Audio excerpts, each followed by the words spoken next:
जिंदगी सिर्फ जीतने के बारे में नहीं है, यह जानने के बारे में है कि कब लड़ना है, कब डटे रहना है और कब छोड़ देना है।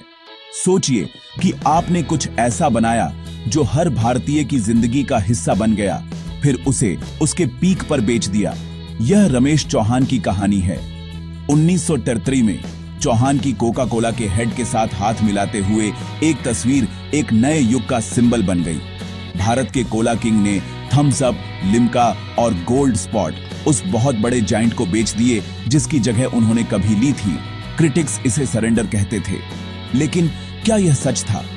चौहान का डिसीजन टाइमिंग और विजन में एक मास्टर क्लास था। यह जानना कि कब पीछे हटना है।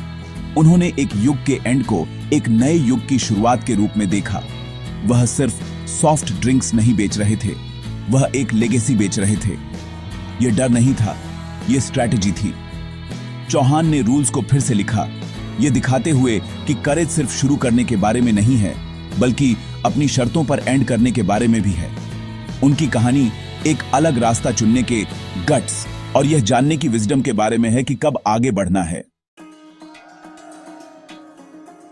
हर बड़ी कहानी की एक छोटी शुरुआत होती है। रमेश चौहान पार्ले फैमिली से थे, जो पार्ले जी बिस्कुट के लिए फेमस है, लेकिन वह और ज्यादा चाहते थे, इसलिए वह MIT गए, यह सीखने के लिए कि दुनिया कैसे काम करती है। भारत लौटने पर वह फैमिली बिजनेस में शामिल हो गए, लेकिन उनका एम और ऊंचा था। ग्लोको कोला जैसी शुरुआती फेलियर्स ने उन्हें रोका नहीं, उन्होंने उन्हें सिखाया।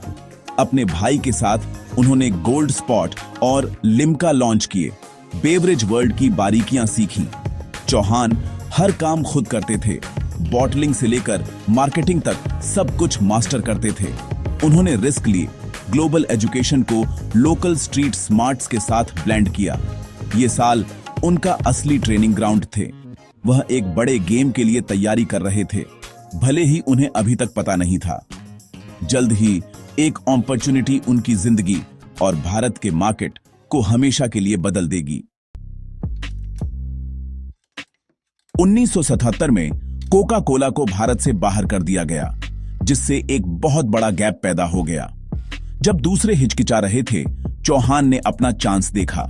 उन्होंने अपनी टीम को चैलेंज किया, भारत के लिए एक कोला बनाओ, सिर्फ एक कॉपी नहीं। नतीजा, थम्स अप, स्ट्रॉन्गर, फिजियर, एक स्पाइसी किक के साथ। नाम और लोगो बोल्ड थे, तुरंत पहचाने जाने वाले। अपने बॉटलिंग नेटवर्क का यूज करके चौहान ने देश भर में थम्स अप लॉन्च किया। यह सिर्फ एक ड्रिंक नहीं थी, यह एक कल्चरल फेनोमेनन था। Happy days are here again देश का मूड बन गया। थम्स अप ने तेजी से डोमिनेट किया, लोकल कंपटीटर्स को पीछे छोड़ दिया। चौहान ने नामुमकिन को मुमकिन कर दिखाया था। एक इंडियन ब्रांड ने एक ग्लोबल जाइंट को हराया। यह सिर्फ बिजनेस से बढ़कर था, यह नेशनल प्राइड था। चौहान भारत के कोला किंग बन गए। विजन और टाइमिंग के साथ उन्होंने प्रूव किया कि कुछ भी पॉसिबल है। एक दशक से ज्यादा समय तक चौहान के ब्रांड्स ने भारत पर राज किया। थम्स अप, लिम्का और गोल्ड स्पॉट हर जगह थे, लेकिन बदलाव आ रहा था। 1951 में लिबरलाइजेशन ने भारत के दरवाजे खोल दिए। पेप्सी आई, फिर कोका कोला वापस लौटी, अपना सिंहासन वापस पाने के लिए बेताब। कोला वॉर्स शुरू हो गए, भयंकर, महंगे और रिलेंटलेस। असली लड़ाई, बॉटलर्स। कोक और पेप्सी ने चौहान के डिस्ट्रीब्यूशन बैकबोन को अपनी तरफ कर लिया। उनका कभी वफादार नेटवर्क बिखर रहा था। ग्लोबल जायंट्स के गहरे पॉकेट्स के साथ कंपीट करना लगभग नामुमकिन था। चौहान को एक ऐसी लड़ाई का सामना करना पड़ा जिसे वह ट्रेडिशनल तरीकों से नहीं जीत सकते थे। प्रेशर बहुत ज्यादा था। इंडियन कोला का किंग अब सर्वाइवल के लिए लड़ रहा था।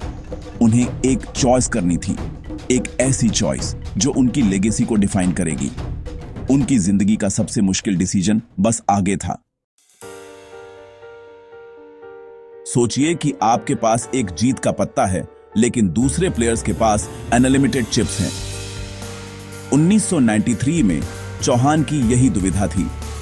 थम्स अप मार्केट में लीड कर रहा था, लेकिन बॉटलर वॉर जीती नहीं जा सकती थी। कोक ने ऐसे डील्स ऑफर किए जिनसे वह मैच नहीं कर सकते थे। उनका डिस्ट्रीब्यूशन हाथ से निकल रहा था।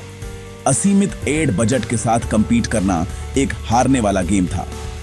चौहान ने ईगो के बजाय प्रॉफिट्स और स्टेबिलिटी को चुना।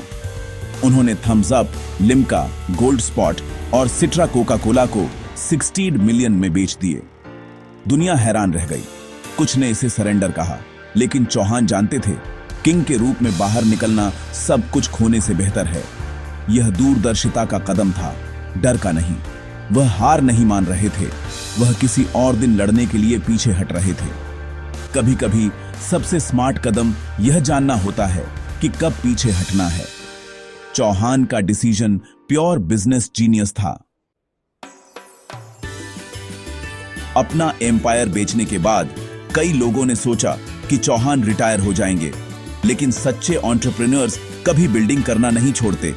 उन्होंने एक ब्रांड रखा, बिसलेरी, तब एक छोटा अननोटिस्ड नेम। 90 के दशक में पानी के लिए पैसे देना अजीब लगता था, लेकिन चौहान ने फ्यूचर देखा। उन्होंने बढ़ती इनकम और हेल्थ कंसर्न्स पर दांव लगाया, प्योरिटी को बिसलेरी का प्रॉमिस बनाया। उन्होंने स्क्रैच से एक नया डिस्ट्रीब्यूशन नेटवर्क बनाया, बड़ी चुनौतियों को पार करते हुए। अलग अलग बॉटल साइज ने बिसलेरी को सभी के लिए एक्सेसिबल बना दिया। उन्होंने क्वालिटी और रीच में इन्वेस्ट किया, बिसलेरी को एक हाउसहोल्ड नाम बना दिया। जब दूसरे शक कर रहे थे, चौहान ने चुपचाप अपना अगला एम्पायर बनाया।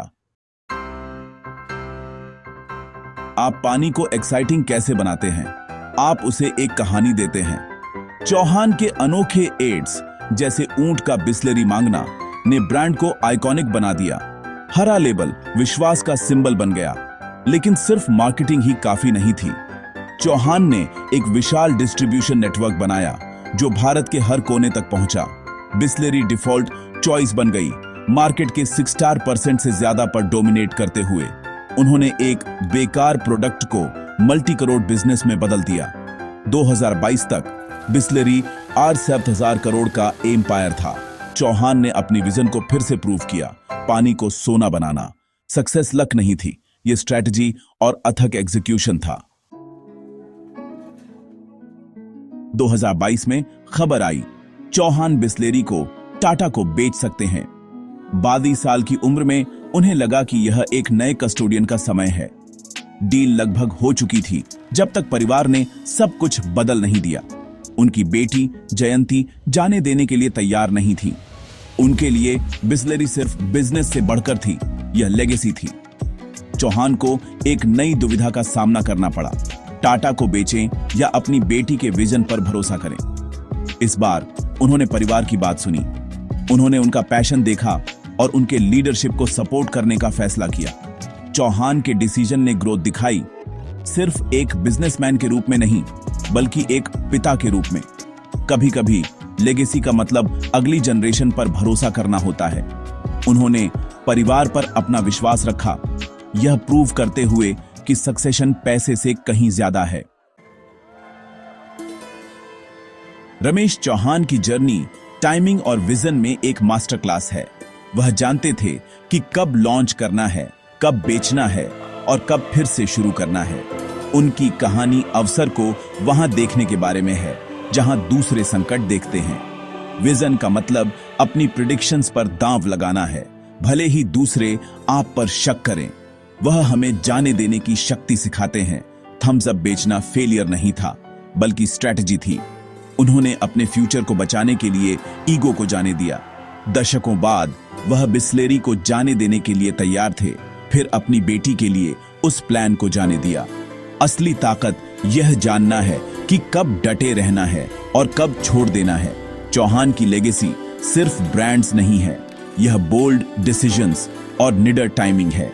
उन्होंने दिखाया कि आप बना सकते हैं, जाने दे सकते हैं और फिर से बना सकते हैं। उनकी जिंदगी हर एंटरप्रेन्योर और ड्रीमर को इंस्पायर करती है। निडर बनो, स्मार्ट बनो और जानो कि कब पीछे हटना है। कभी कभी जीतने का मतलब जाने देना होता है।